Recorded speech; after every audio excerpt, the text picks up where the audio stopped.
ฟังพุทธานุภาพเพื่อรับทราบพุทธธรรมคำสั่งสอน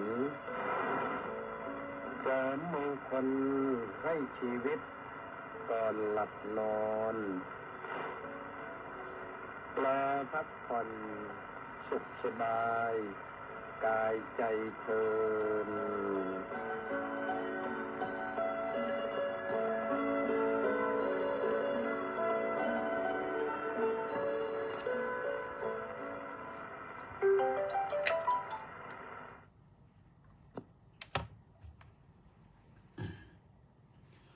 อะระหังสัมมาสัมพุทโธภะคะวาพุทธังภะคะวันตังอภิวาเทมิสวากขาโตภะคะวตาธัมโมธัมมังนัมมัสสามิสุปฏิปันโนภะคะวะโตสาวกสังโฆสังฆังนะมามิก็ถวายความนอบน้อมแด่พระรัตนตรัยขอคารวะพระเถรานุเถระเจริญสุขสวัสดีท่านสาธุชนผู้ฟังทุกท่านรายการพุทธานุภาพโดยพระธรรมกิตติเมธีผู้ช่วยเจ้าอาวาสวัดราชาธิวาสวิหาร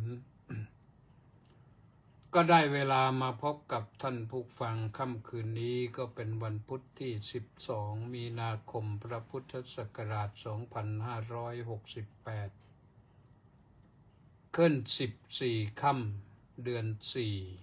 4รายการนี้ออกอากาศทางสถานีวิทยุกองพลที่1รักษาพระองค์วิทยุเสียงธรรมจากชาวพุทธวิทยุพระพุทธศาสนาและสังคมซึ่งมีอยู่ที่จังหวัดนครศรีธรรมราชจังหวัดสุพรรณบุรีและจังหวัดเชียงใหม่ พร้อมด้วย Facebook ไลฟ์ไปที่กิตติเมธีแค่ตัวใหญ่ ITTIMETEE ให้ท่านผู้ฟังและผู้ชมได้ติดตามกันทั้ง ในประเทศและต่างประเทศแล้วก็มีให้ฟังกันวันจันทร์ถึงวันศุกร์ 21 นาฬิกาเศษไปถึง 22 นาฬิกาทุกวันจันทร์ถึงวันศุกร์ก็ขออนุโมทนาที่ติดตามสดับรับฟังกันด้วยดีมาโดยตลอดวันนี้เฉลิมและFC อีก697คนออนไลน์เข้ามาก่อนรายการเลยพร้อมกันนั้นก็มีทยอยกันขึ้นมาเป็นระยะแวงซิคุณก็มาก่อนใครวันนี้ตามมาด้วยสมศรีลักษณะวิลาศน้อมกราบนมัสการสาธุสาธุสาธุเจ้าค่ะมณีแสงจันทร์ก็มาจากวัดป่าพุทธคยาอินเดียนะน้อมกราบนมัสการสาธุสาธุสาธุเจ้าค่ะสาธุแบงชิกคุณนันบอกว่าขอน้อมกราบนมัสการแด่พระเดชพระคุณท่านเจ้าคุณด้วยความเคารพครับผมสาธุนะแปะนันทิการก็บอกมาแล้วน้อมกราบนมัสการสาธุสาธุสาธุเจ้าค่ะสาธุ สุรชัยเปราพันธ์ก็บอกว่าขอถวายความเคารพอย่างสูงครับพระครูสุทธิชัยสารโพธิเกษตรอำเภอสุยจังหวัดชุมพรสาธุตองใสราชโคตก็บอกว่าน้องกราบนมัสการหลวงพ่อเจ้าคุณขอรับสาธุสาธุสาธุเอาและสาธุมาจบลงที่ตรงนี้นะท่านผู้อื่นยังไม่มาเดี๋ยวก็คงทยอยกันมา ตามลำดับนะ พระครูสุนทรศิลคุณไปไหนวันนี้มาช้าเนี่ยวัดหัวก่อรุ่งปากพนังนี่ปกติจะมาก่อนใครนะท่านสาธุชนทั้งหลายวันนี้ก็ในฐานะครูบาอาจารย์ก็ขอแสดงความยินดีกับลูกศิษย์นะลูกศิษย์2 ท่านที่มีรายงานด่วนเข้ามาบอกว่าพระครู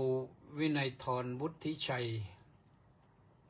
ก็ได้รับพระมหากรุณาธิคุณเลื่อนแต่งตั้งสมณศักดิ์เป็นพระครูวุฒิชัยการโกศล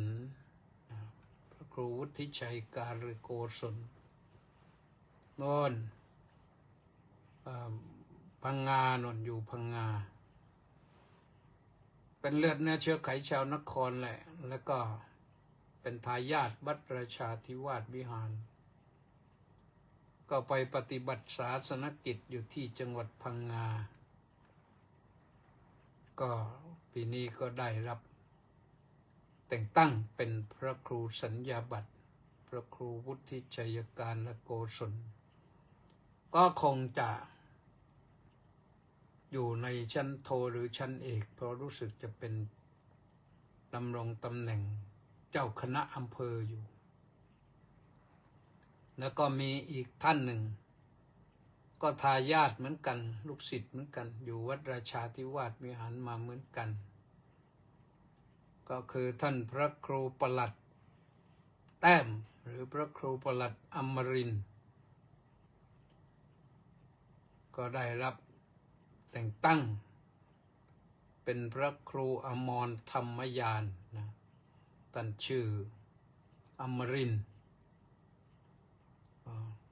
ชื่ออมรินทร์ก็เลยเป็นพระครูอมรธรรมยานก็ดีใจด้วยนะแล้วก็ถือว่าท่านได้ทำหน้าที่นี่ก็เป็นเจ้าคณะอำเภอเหมือนกันนะเป็นพระครูประหลัดเป็นเจ้าคณะอำเภออยู่ข้างๆอยู่รอบนี้ก็ได้เป็นพระครูสัญญาบัตร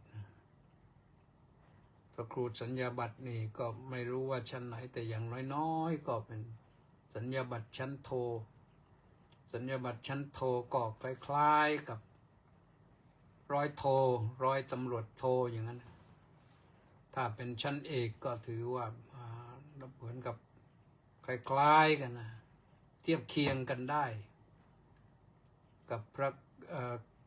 กับข้าราชการชั้นเอก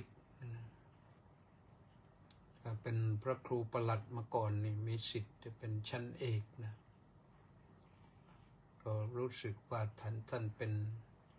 พระครูประหลัดของพระท่านเจ้าคุณพระสัมวชิรากรตอนเป็นพระเทพตอนเป็นชั้นเทพก็เป็นอันว่า2 ท่านก็ได้ผ่านร้อนผ่านหนาวไปด้วยดีนะวันนี้อาตมาภาพเองก็อยู่วัดนะร้อนจังโยมร้อนกันไหมอากาศร้อนต้องระมัดระวังเหมือนกันนะ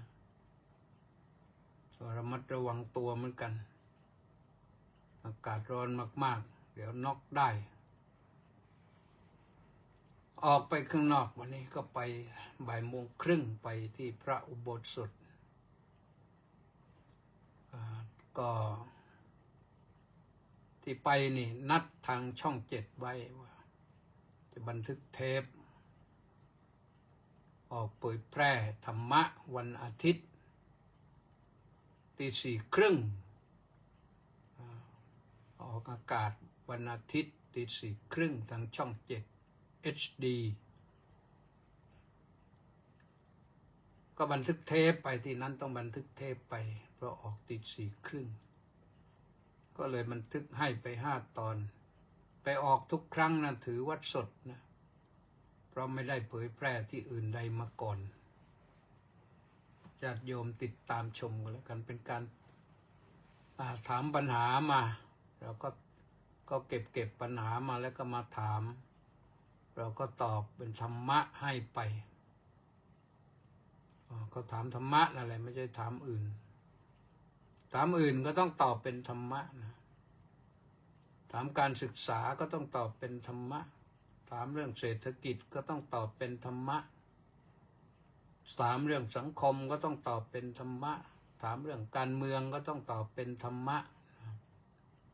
แต่ธรรมะจะช่วยแก้ได้อย่างไร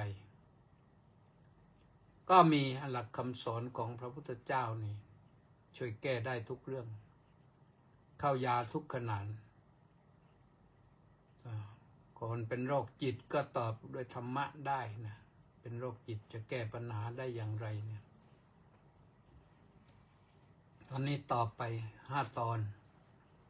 ก็ใช้เวลาประมาณ1 ชั่วโมงบ่าย 1:30 ถึงบ่าย 2:30ประมาณนั้นแต่ว่ามีแถมพิเศษนะทางทีมงานของช่อง 7เหมือนกันนะมาถามปัญหาสั้นๆสำหรับคนเจน Y เขาจะไปทำไปจัดการลงทางอะไรทาง TikTok บ้างทางอื่นบ้างที่เผยแพร่ธรรมะไปนะมันก็ดีก็เลยดำเนินการบันทึกให้ไปอีก4 ตอนอันนี้สั้นๆเหมือนกับไลน์เหมือนทำคลิปส่งไลน์ไปเช้าๆเนี่ยโยมไหนติดตามฟังบ้างวันนี้ทราบข่าวว่าวันนี้ข้อที่5นี่น่าจะเป็นเนติแก้วเคนถามปัญหาก็เรื่องธรรมะนี่แหละนะแต่จะเป็นอะไรก็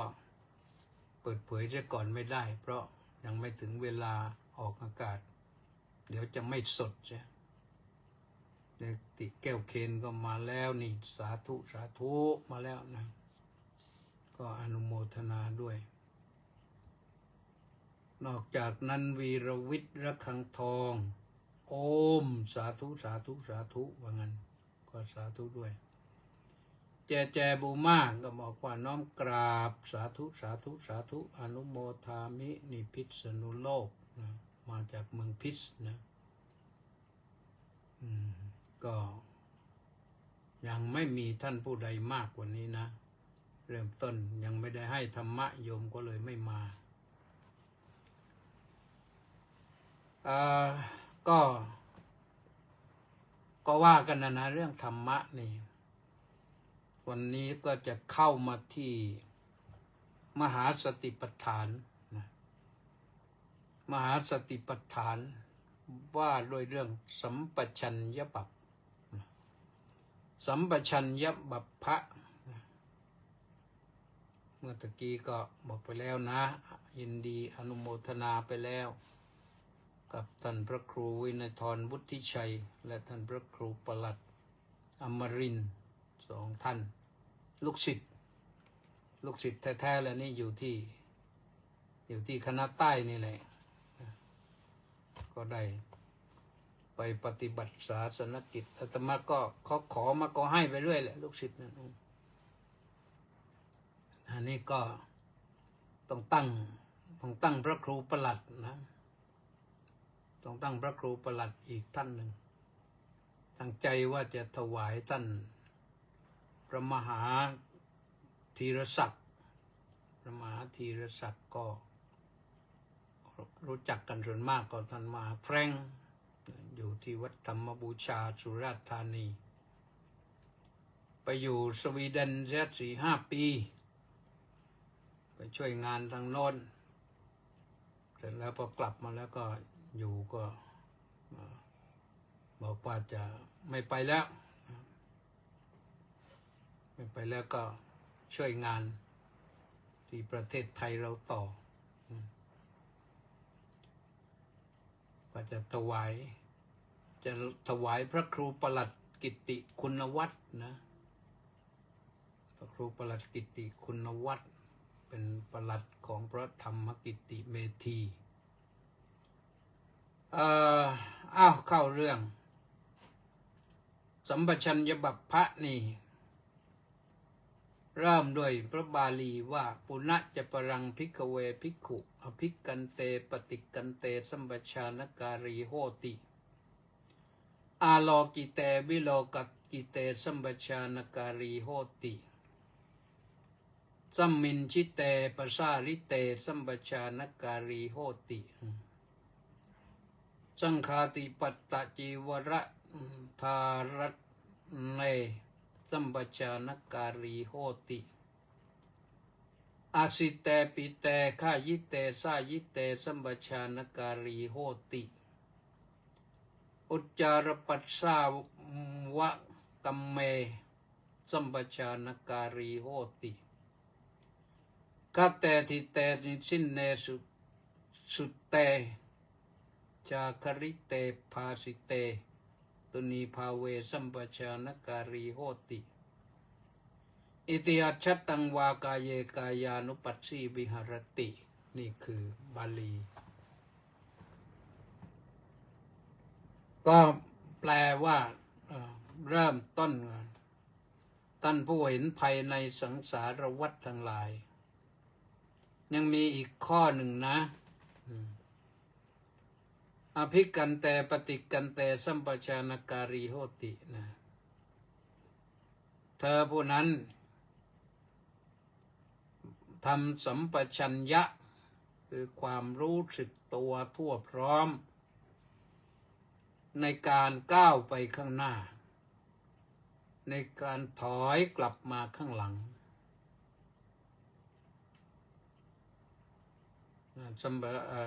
อภิกันเตปสาริเตอปฏิกันเตนะทีนี้พออาโลกิเตวิโลกิเตสัมปชานการีโหติทำความรู้สึกตัวทั่วพร้อมในการมองไปข้างหน้าในการเหลียวมองไปข้างหลังมองซ้ายมองขวาสัมปชานการสัมปชาสัมมินชิเตปสาริเตสัมปชานการีโหติทำความรู้สึกตัวทั่วพร้อมในการคู่อวัยวะเข้ามาหรือคู่แขนเข้ามานะเหยียดอวัยวะออกไปคู่แขนเหยียดแขนหรือประงกศีรษะหรือว่าคู่เท้าเหยียดเท้าก็ได้สังฆาติปัตตจีวระธารเนสัมปชานการีโหติสำหรับผู้เป็นบรรพชิตก็จะทรงผ้าสังฆาติบาทจีวรก็ย่อมต้องมีสัมปชัญญะคือความรู้สึกตัวทั่วพร้อมถ้าเป็นคฤหัสถ์ญาติโยมก็จะทรงผ้าจะนุ่งกางเกงจะนุ่งกระโปรงจะผ้าสโรงผ้าถุงจะสวมเสื้อจะไม่ชั้นนอกจะจัดอะไรนะให้ร่างกายที่มันดูเรียบร้อยดีก็ต้องมีสัมปชัญญะรู้ตัวทั่วพร้อมอย่าให้มันพลาดอย่าให้มันพ้นหายไปอาสิเตปิเตฆายิเตสายิเตสัมปชานการีโหติมีความรู้สึกตัวทั่วพร้อมในการกินในการดื่มในการเคี้ยวในการลิ้มชิมรสในการกลืน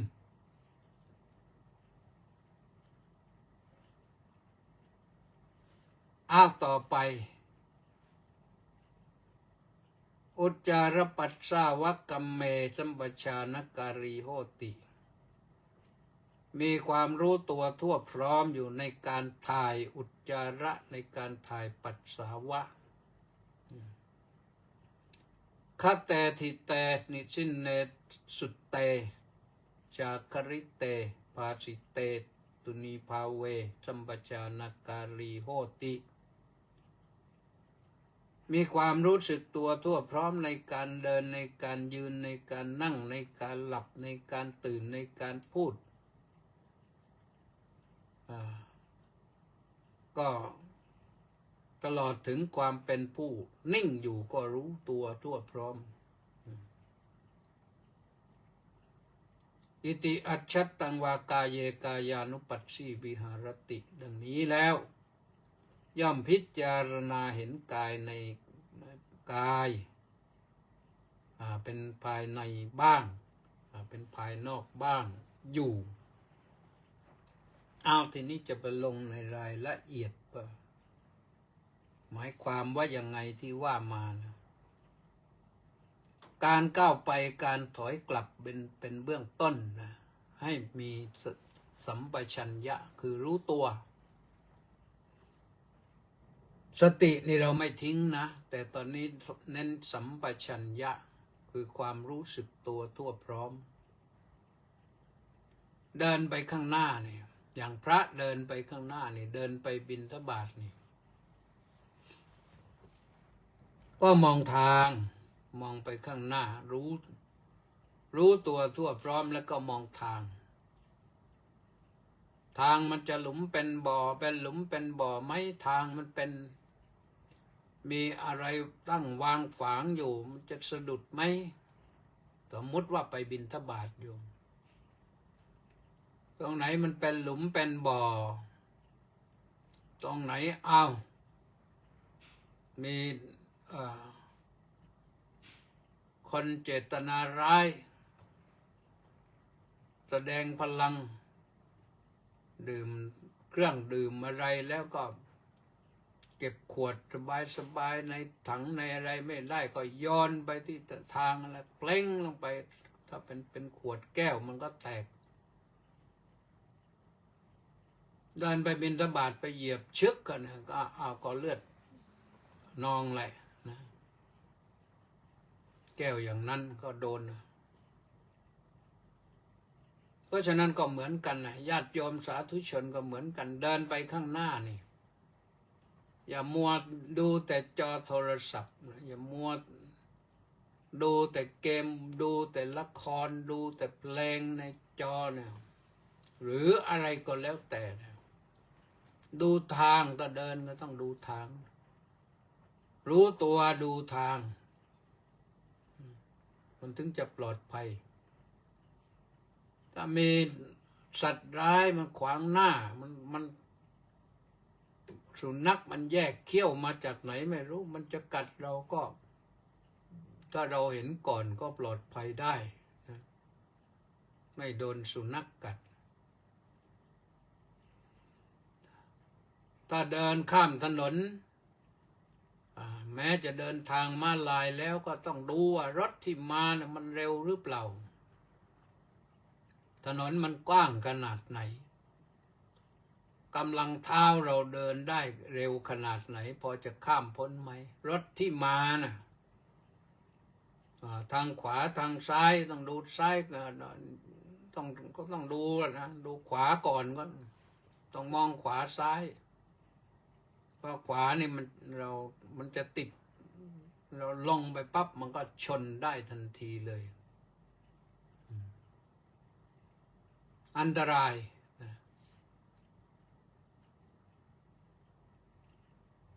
ต้องวัดระยะเท้าของเราวัดถนนว่ามันกว้างขนาดไหนแล้วก็วัดความเร็วของรถที่มาเพราะกำลังกดแรงวืดมาหรือเปล่าหรือว่าเข้ามาอย่างช้าๆเห็นเราแล้วเขาเปิดไฟเลี้ยวหรือเปล่าหรือว่าเดินตรงโดยเฉพาะอย่างยิ่งมอเตอร์ไซค์นี่ไว้ใจไม่ได้นะบางครั้งบางทีนี่เราไปบิณฑบาตเห็นถนนว่างลงไปเดินเนี่ยเห็นข้างซ้ายก็รู้สึกว่ามีไฟแดงอยู่รถคงจะหยุดมันบางทีมันไม่ใช่นะไม่รู้เขาออกมาจากซอยไหนหรือว่าเขาเลี้ยวไปอย่างไรก็ผ่าไฟแดงในจุดไหนต้มมานะถึงเราก็ลำบากนะอันตราย กรอมก็ให้กันนะมันเจ็บแล้วนะเพราะฉะนั้นสัมปชานการีเนี่ยเดินไปเนี่ยรู้สึกตัวทั่วพร้อมอยู่ดีนะไม่ว่าพระหรือว่าโยมจะไปทำอะไรนะแม้จะเดินถอยกลับพระนี่ถ้าเดินจงกรมอยู่ก็ท่านอาจจะเดินถอยกลับนะหรือไปไม่ได้ก็ถอยกลับถอยกลับนี่มันล้มได้นะบางทีเท้าเราเองเราจะถอยมันไม่ถอยอ่ะมันก็กลายเป็นสะดุดล้มตึงเลยพอล้มแล้วนี่มันก็เสียหายหลายเรื่องนะอาจจะลุกไม่ขึ้นนะอันตรายรู้ไว้ดีนะสัมปชานการีรู้ตัวทั่วพร้อมดีรู้กำลังรู้สุขภาพร่างกายของเราว่าจะเดินไปข้างหน้าหรือจะถอยไปข้างหลังนี่มันไปได้ไหมประการที่สองอาโลกิเตวิโลกิเตสัมปชานการีโหตินะท่านผู้เห็นภายในสังสารวัฏนะมองจะมองข้างหน้าหรือจะเหลียวดูข้างหลังอากัปปกิริยาต้องควรจะเรียบร้อยไม่พลุนพลันไม่ชะโอกชะหากต้องมองดูก็มองอย่างพระสงฆ์นี่ท่านไปบิณฑบาตเนี่ยท่านให้เดินก้มหน้าพอประมาณไม่ต้องก้มก็ได้เดินหน้าตรงก็ได้แต่ทอดสายตาต่ำชั่วแอกมันจะเห็นได้หลายอย่างโยมบางทีก็คนไม่เคยทำนาก็ไม่รู้จักแอกอีกนะแอกคือไม้ที่ก็ไปครอบกันที่คอควายนะเวลาเขาไถคู่วัวควายสองตัวนะมันต้องครอบเข้า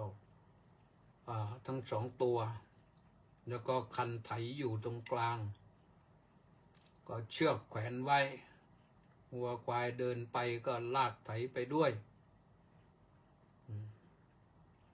ลากไถลากคราดนะแต่ว่าอันนี้ก็คือเราจะมองซ้ายมองขวาเนี่ยมองอย่างสำรวมระวังอาจจะไม่ต้องเหลียวไปทั้งตัวมองดูหน่อยก็เห็นแล้วนะไม่ต้องให้ใครแปลกใจว่าโอ้ดูมองอะไรไปทั้งตัวมันไม่ใช่เหมือนช้างเนี่ยช้างมันตัวมันใหญ่จะดูซ้ายดูขวามันก็ใส่หัวไปเราเป็นมนุษย์ก็ให้สำรวมระวังอะไรนั่นก็เป็นข้อหนึ่งข้อต่อไปก็คือสัมมินชิเตปัสสาริเตสัมปชานการีโหติท่านผู้เห็นภายในสังสารวัฏคือภิกษุนะรู้สึกตัวทั่วพร้อมในการคู้อวัยวะเข้าเหยียดอวัยวะออกนะเวลาสมมติว่ามือเราสมมติมือนะมือยื่นไปข้างหน้าอย่างเนี้ยยื่นไปข้างหน้าจะคู้เข้ามาไม่ปึ๊บปั๊บปึ้งปังไม่แสดงพลังไม่แสดงว่าเรานี่มีพลังเหลือเฟือเท้าก็เหมือนกันมือเท้าเนี่ยคู้มือเข้ามาเหยียดมือออกไปคู้เท้าเหยียดเท้าเวลานั่งเนี่ยเราก็คู้เท้าเหยียดเท้าเหมือนกันนะต้องระมัดระวังไม่ระมัดระวังดีไม่ดีก็ผ้าที่นุ่งมันขาดแกรกออกมาแล้วเราจะทำยังไงตะเข็บมันขาดแล้วจะทำยังไงหรือจะเป็นยอมผู้หญิงเนี่ยจะพลุนพลันไม่ระมัดระวังเดี๋ยวก็ชอโน่นชอนี่แต่ก็ อันอื่นก็เห็นก็จะทำยังไง ใช่มันก็เอาไปไม่ได้แล้วอยู่ที่เราแหละแต่ว่าแสดงให้เห็นว่าบุคคลผู้นี้ไม่สงบไม่เรียบร้อยมารยาทไม่ดีกิริยาไม่งามไม่ว่าผู้ใหญ่ผู้น้อยนะก็ต้องระมัดระวังเราไม่ใช่คนที่ไปเต้นแรงเต้นกาบนเวทีที่ฉีกแข้งฉีกขาอะไรก็ได้ก็ทำไมงั้นก็ไม่เป็นที่สนใจของผู้ชมเราไม่ใช่อย่างนั้นนักปฏิบัติธรรมไม่ต้องเรียบร้อยนึกถึงคำว่านักปฏิบัติธรรมต้องเรียบร้อยสัมปชานการี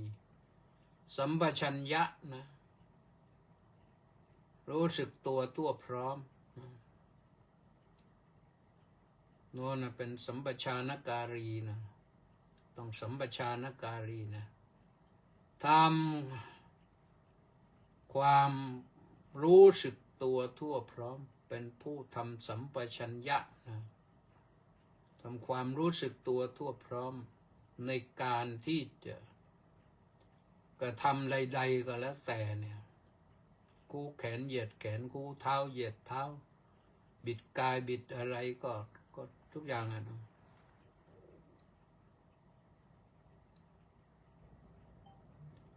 ข้อต่อไปคืออะไรล่ะสังฆาติปัตตจีวรธารเนสัมปชานการีโหตินะก็มีอะไรล่ะเรื่องทรงบาตร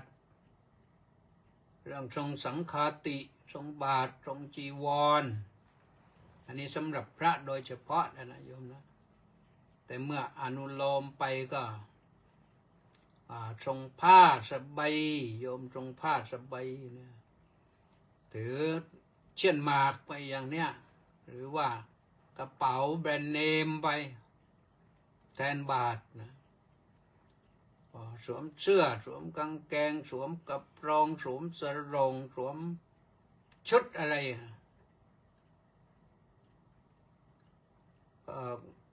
ต้องมีสัมปชัญญะนะมีความรู้สึกตัวทั่วพร้อมอย่าให้พลั้งอย่าให้พลาด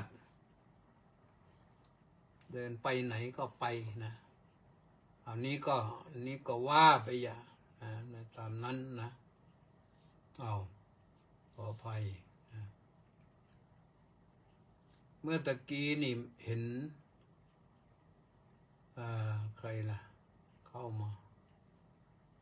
รู้สึกว่ามักโคน่าบอกว่าสัญญาณเสียงจากลิงก์ของสถานีวิทยุ AM 1350 กิโลเฮิรตซ์และเฟสไลฟ์ชัดเจนดีเจ้าค่ะสาธุสาธุแล้วก็มีเพิ่มเติมมีอะไรอีกเพิ่มเติมนี่ชัดเจนดีแล้วก็และขอกราบถวายมุทิตาแด่ท่านพระครูวุฒิชัยการโกศล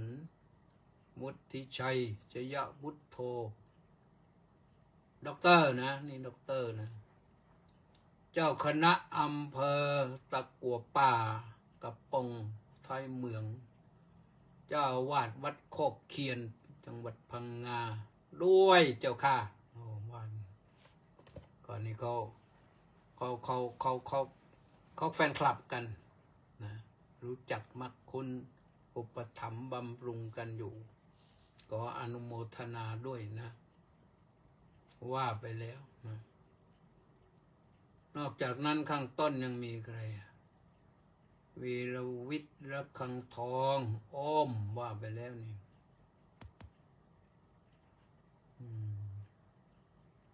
มีส่วนมากก็ว่าไปแล้วนะไปถึงมัคโคน่าแล้วก็มีใครอีกสริดพงเทศบำรุงสาธุสาธุนะศิวพรสุภาผลน้อมกราบนมัสการสาธุสาธุสาธุเจ้าค่ะเนติแก้วเคนก็สาธุสาธุกราบสาธุสาธุ ยังมีใครอีกไหมเดี๋ยวหายไปมาคนหน้ากราบ2 รอบแล้วนะแล้วก็รายงานครบถ้วนนะโยมมักนี่ไม่ธรรมดาเหมือนกันกระเกียดเก่งบอกว่าสาธุสาธุสาธุว่างั้นสาธุประเสริฐผุดแก้วกราบสาธุครับท่านเจ้าคุณสาธุต้าสิทธิมงคลก็บอกว่านมัสการสาธุครับสาธุว่ากันธรรมะต่อนะว่ากันธรรมะต่อนอนไปถึงตัวเนี้ยอสิเตปีเตข้ายิเตสายิเตสัมปชานการีโหติเนี่ยท่านผู้เห็นภายในสังสารวัฏผู้นั้นผู้ทำสัมปชัญญะคือความรู้สึกตัวทั่วพร้อมในการกินในการดื่มในการเคี้ยวในการลิ้มเรื่องนี้สำคัญมากๆนะเรื่องกินก็เป็นเรื่องถ้ากินอย่างสำรวมนี่มันกินมีมารยาทถ้ากินบึ้งปั้งเนี่ยมันหามารยาทไม่ได้บางครั้งบางทีสนุกกันเพลิมกันแม้แต่พระก็บางทียังสนุกเพลิมกันนานๆพบกันทีฉันเพลินสนุกลืมตัวมันกันก็พระพุทธเจ้านั้นทรงแนะนำไว้เรื่องกินนี่30 ข้อนะเรียกว่าโภชนะปฏิสังยุตมาจำแม่นอยู่2-3 ข้อนะเนี่ยมันมีเยอะแล้วนะแต่เอาไม้โยมฟังว่านัจปุจปุการกังพุญญิสามิติสิกขากรณิยาพระต้องศึกษาทำความเข้าใจปฏิบัติ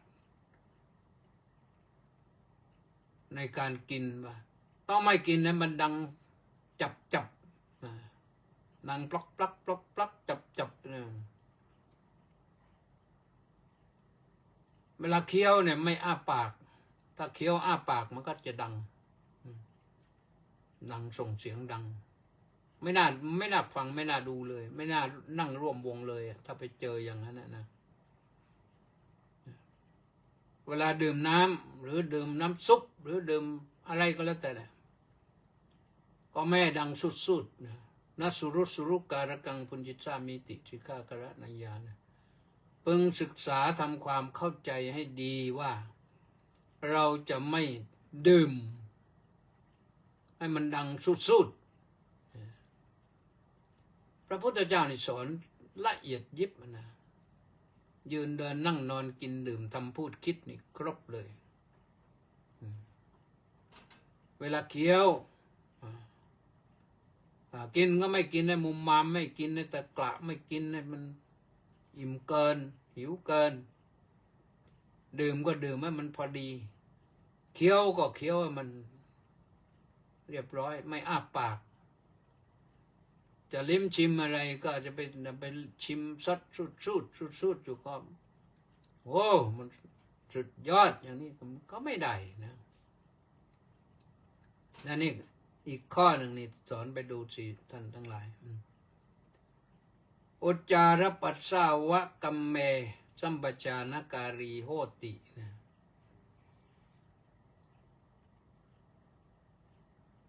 ท่านต้องทำความรู้ตัวทั่วพร้อมในการถ่ายอุจจาระปัสสาวะถ่ายหนักถ่ายเบานะสอนถึงขนาดนี้ละเอียดมีนะไม่ใช่มีอยู่แค่นี้นะวิธีถ่ายอุจจาระอย่างไงปัสสาวะอย่างไรพระพุทธเจ้าเป็นนักสุขอนามัยมานานแล้วนะตั้งแต่ครั้งโน้นเนี่ย2,600 กว่าปีมาแล้วเนี่ยเป็นนักสุขอนามัย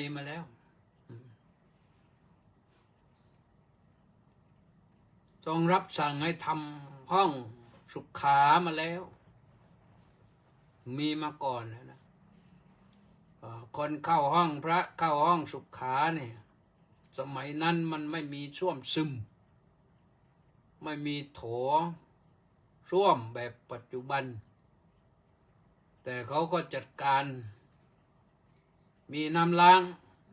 งก้นทีนี้การใช้น้ำใช้อย่างไรก็มีบัญญัติไว้ในพระวินัยนะใช้น้ำใช้อย่างไรน้ำถูกต้องตักน้ำไปตักข้างนอกน้ำไม่เก็บไว้ข้างในเพราะว่าเอาไปน้ำไปถังน้ำใหญ่ไปไว้ข้างในนี่เดี๋ยวก็เป็นที่เพาะพันธุ์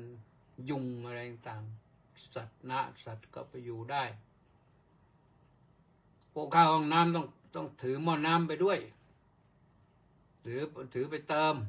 หม้อเขาจะใช้หม้อเปล่าไว้ชำระเรียบร้อยแล้วก็ต้องให้หมดไม่เหลือน้ำไว้เกิดกรณีมีอยู่ครั้งหนึ่งที่เมืองโกสัมพีเนี่ยพระไปใช้ห้องน้ำแล้วก็เหลือน้ำไว้แล้วเกิดทะเลาะเบาะแว้งกันใหญ่โตเรื่องพระวินัยที่เมืองโกสัมพีนี่อยู่แคว้นวังสะนะโกสัมพีนี่เป็นเมืองหลวงแคว้นวังสะก็เป็นรัฐหนึ่งไปห่างจากพาราณสีห่างจากตัวเมืองพาราณสีไปประมาณ150 กิโลเมตรเคยไปถึงไปดูปราสาทนางสามาวดีปราสาทของพระเจ้าอุเทนไปดูสถานที่เมืองที่พระพุทธเจ้าเคยถูกคนตามไล่ด่าจนกระทั่งพระอานนทเถระชวนไปเมืองอื่นเถอะพระเจ้าข้าทำไมละอานนท์อยู่ไม่ไหวเมืองนี้คนด่าเหลือเกินแล้วถ้าไปเมืองอื่นอีกคนด่าอีกจะทำยังไงก็ไปเมืองอื่นอีกพระเจ้าข้าลูกศิษย์ของพระพุทธองค์มีเยอะแยะอย่าเลยอานนท์เราต้องทนต้องอดทนอดกลั้นอหังนาโกวสังคาเมจาปาโตปฏิตังสรังอติวะขยังติติกิจสังรุจิโลหิบหุชโนอานนท์เราต้องอดทนอดกลั้นเหมือนช้างที่เข้าสู่สงครามต้องอดทนอดกลั้นต่อลูกศรได้ถ้าเราพ่ายแพ้แล้วก็แพ้กันไปเรื่อยนะต้องอดทนอดกลั้นนะอดทนด้วยอดกลั้นด้วยมันธรรมดาอยู่แล้วในโลกนี้มันมีคนชั่วอยู่เราต้องอดทนต่อคำด่าของคนที่มันทุศีลพระอานนท์ต้องยอมแพ้นะในที่สุดพระองค์ตรัสบอกแต่ว่าไม่เป็นไรหรอกไม่เกิน7 วันคนด่าสถาคตนี่มันต้องหมดไม่ถึง7 วันก็หมดจริงๆไม่รู้จะเอาอะไรมาด่าแล้วคนที่ไม่ด่าเขาก็ตำหนิคนด่าทีนี้ก็ในที่สุดก็อยู่ไม่ได้นะต่อไปไม่ได้นะเพราะฉะนั้นเรื่องนี้เนี่ยเกิดขึ้นที่เมืองโกสัมพีการใช้ห้องน้ำไม่เรียบร้อยต้องใช้ให้มันเรียบร้อยพระสงฆ์นี่ก็อยู่กับเรื่องสุขอนามัยมาถึงแม้ไม่ทำอย่างชั้นเลิศก็ถือว่าได้ใช้เรื่องนี้มานานเดี๋ยวนี้ห้องน้ำวัดนี่ถือว่าเป็นอันดับ1นะมันก็ใช้ระบบสัมผัสระดับเลเซอร์คนไปยืนฉี่ปั๊บลงโถส้วมปั๊บมือแกว่งหรือว่าอย่างไรเรียกก็แสงเลเซอร์มันจับได้ปั๊บก็น้ำก็ลงตุ้มมาเรียบร้อยไปได้นะ ไม่ต้องไปกดไปอะไรแล้วนี่ก็เรื่องของอุจจาระปัสสาวะนะยังมีอีกข้อหนึ่งคะแต่ทิแต่นิสินเนสุแต่ชาคริเตภาสิเตตุนีภาเวสัมปชานการีโหติ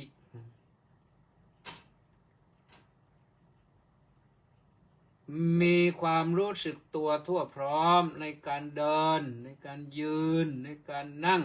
ในการหลับในการตื่นในการพูดและในความเป็นผู้นิ่งในความเป็นผู้นิ่งนะเดินก็ต้องเดินอย่างรู้ตัวยืนก็ต้องยืนอย่างรู้ตัวนั่งก็ต้องนั่งอย่างรู้ตัว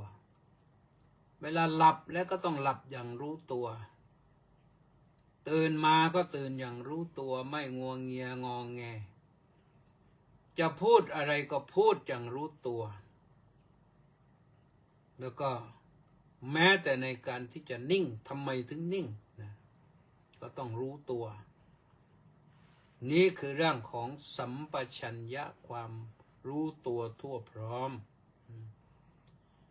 อิติอัจฉตังวากายเยกายานุปัสสีวิหารติดังนี้ภิกษุคือผู้เห็นภัยในสังสารวัฏนั้นย่อมพิจารณาเห็นกายในกายเป็นภายในบ้างแล้วก็ในกายเป็นภายนอกบ้างแล้วทั้งกายภายในภายนอกบ้างเห็นกายในกายทั้งส่วนเกิดบ้างในส่วนดับไปคือเสื่อมไปบ้างหรือสมุทัยวยธรรมานุปัสสีวากายสมิงเมหรติย่อมพิจารณาเห็นธรรมดาคือทั้งความเกิดขึ้นและความเสื่อมไปในกายบ้างอัตถิกายโยติวาปนัสสติปัจจุปฏิตาโหติก็หรือว่าสตินี่ตอนนี้กลับมาที่สตินะระลึกรู้ว่ากายมีอยู่ก็ไปตั้งเฉพาะหน้าแก่เธอแต่เห็นกับเพียงสักว่าเป็นที่รู้แต่เพียงสักว่าเป็นที่อาศัยระลึกเธอย่อมไม่ติดอยู่ด้วยย่อมไม่ยึดถืออะไรในโลกด้วยนี่คือนักปฏิบัติต้องปล่อยวางอย่างนี้ที่ว่าไม่ติดอยู่ไม่ยึดอยู่ไม่ยึดอะไรในโลกนะด้วยโดยก่อนท่านผู้นิรทุกข์ผู้เห็นภัยในสังสารวัฏทั้งหลายเธอพิจารณาเห็นกายในกายเนืองๆอยู่อย่างนี้ถือว่าเป็นผู้มีสติมีสัมปชัญญะอยู่สมบูรณ์นี่คือท่านผู้มุ่งที่จะปฏิบัติเพื่อความหลุดเพื่อความพ้นเพื่อความปล่อยเพื่อความวางไม่ยึดมั่นถือมั่นก็ทำให้รอดพ้นได้ปลอดภัยได้เอาล่ะท่านสาธุชนทั้งหลายนี้ก็คือเรื่องของสัมปชัญญะบัพพะโดยย่อพอสมควรนะตอนนี้ก็จะมาอ่านสมาชิกFC ที่เข้ามาต่ออีกลีลาวดีดอกสร้อยบอกว่าน้อมกราบนมัสการด้วยความเคารพอย่างสูงเจ้าค่ะสาธุสาธุสาธุนี่มาจากนครสวรรค์แล้วก็สมศรีลักษณะวิราชแทรกมาจากนครศรีธรรมราชอีกเช่นเคยกิมเอ็นบนท่านบอกว่ากราบนมัสการเจ้าค่ะสาธุสาธุสาธุสาธุเจ้าค่ะต้องครบ4 ครั้งนะของกิมอินต้องครบ4 ครั้ง แล้วก็เล็ก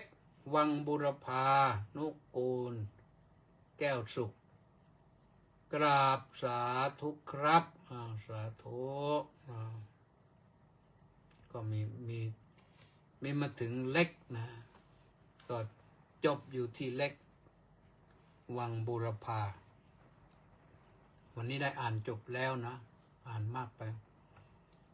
ท่านสาธุชนทั้งหลายประชาสัมพันธ์หน่อยนะวันสงกรานต์ก็ใกล้เข้ามาเราก็ต้องทำอะไรกันเพื่อให้สมกับสงกรานต์เป็นมรดกโลกและมรดกทางวัฒนธรรมที่จับต้องไม่ได้สำคัญนะปีนี้รัฐบาลรณรงค์ไปทั่วทั้งเชียงใหม่ทั้งนครศรีธรรมราชทั้งกรุงเทพทั้งขอนแก่นเราอยู่กรุงเทพวัดราชาธิวาสวิหารก็ต้องทำบ้างนะเชิญชวนวันที่13วันสงกรานต์ไปทำบุญตักบาตรข้าวสารอาหารแห้งกันเอากันว่า8:30อาจจะไปถึง9 โมงนะจัดแถวจัดคิวไปเสร็จแล้วก็ไปรวมตัวกันที่ใต้ศาลาการประเรียนประกอบพิธีบังสุกุลทำบุญอุทิศแก่บุพการีชนของเราปู่ย่าตาทวดของเราหรือเคยพ่อแม่เสียชีวิตไปแล้วก็ไปทำบุญอุทิศให้ท่านที่ไปต่างจังหวัดก็เชิญเถอะนะทุกคนที่อยู่กรุงเทพไม่มีโอกาสไปต่างจังหวัดก็ไปร่วมบุญกันไปร่วมกันที่วัดราชาเนี่ยทำพิธีบังสุกุลนะเสร็จแล้วก็ถวายภัตตาหารเพลแก่พระภิกษุสามเณรถวายภัตตาหารเพลเสร็จก็รับพรเสร็จก็ไปส่งน้ำพระพุทธปฏิมาส่งน้ำครูบาอาจารย์ส่งน้ำผู้ใหญ่ผู้เฒ่าจัดให้มันเข้าทีเข้าท่าหน่อยก็คิดว่าน่าจะสมควรเลยนะพอสมควรที่จะเป็นไปได้เราไม่จัดใหญ่หรอกรัฐบาลจัดแล้วกทมก็จัดแล้วที่เราก็จัดแต่พอสมควรตามเหมาะสมแก่วัดราชานะเอาละวันนี้ก็หมดเวลาแล้วขออนุโมทนาทุกท่านที่ติดตามสดับรับชมพบกันใหม่วันพรุ่งนี้สุขสวัสดีขอเจริญพร